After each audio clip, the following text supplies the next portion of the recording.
Paano gumawa ng authorization letter para sa registration of company profile to the company registration system?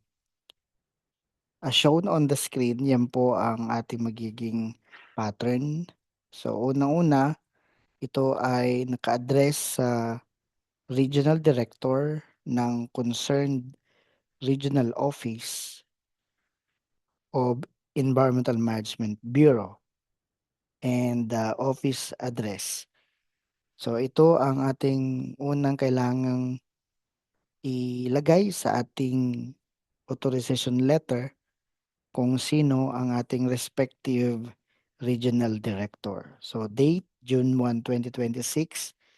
Example, Mr. Robert Angelo Metin, Regional Director of EMB Region 4A, and the office address.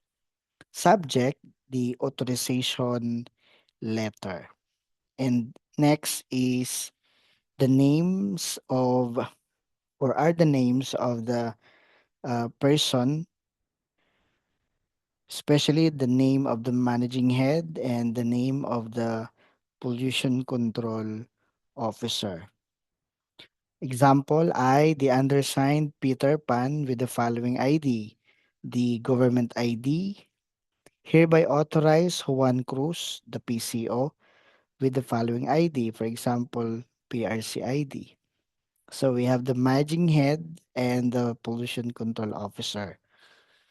The managing head authorizes the PCO to act on behalf of the managing head in all manners relating to the application, submission, and processing in the EMB online services of our company or facility name.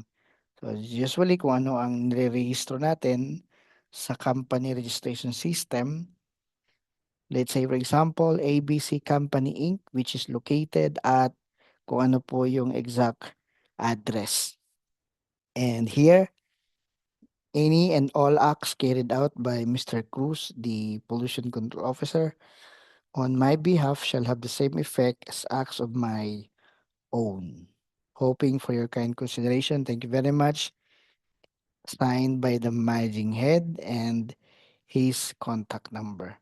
So after ma-prepare ang authorization letter na ito, pipirmahan ng managing head and then i-attach ang kanyang government ID and company ID.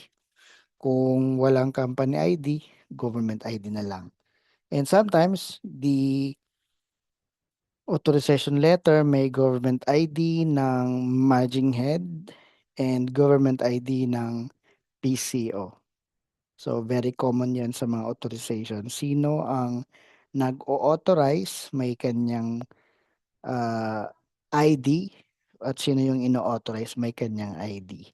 So, this is your authorization letter addressed to the regional director of the concerned regional office and na-stipulate dito ang name ng managing head at PCO at yung kanyang identification. And sinasabi dito na ino-authorize niya ang kanyang PCO in the matters application, submission, and processing in the EMB online services. And malinaw dapat sinasambit dito yung inire-rehistro mong company sa company registration system at yung particular address. Again, signed ito ng managing head with his government identity. So this is your authorization letter. So kung may tanong po kayo kung paano gawin ito, if you want coaching, just type it below. Ano po? And thank you very much for time listening and God bless us all.